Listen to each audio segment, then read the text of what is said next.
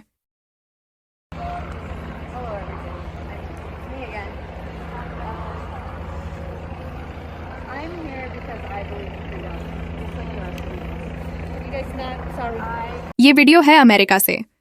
इसमें आप नमाज अदा करने वालों के पैरों को गौर से देखिए। ये न्यू मुस्लिम है। इन्होंने 11 अप्रैल को इस्लाम अपनाया और नमाज अदा की। तो ये थी इस महीने की सबसे खूबसूरत खबर। तो मिलते हैं ऐसे ही इन्फॉर्मेटिव नॉलेजेबल जानकारी और खुलासों के साथ। तब तक के लिए फ़ी अमानिल्लाह। आप देख रहे हैं सोशल डेमोक्रेटिक न्यूज़ SD24।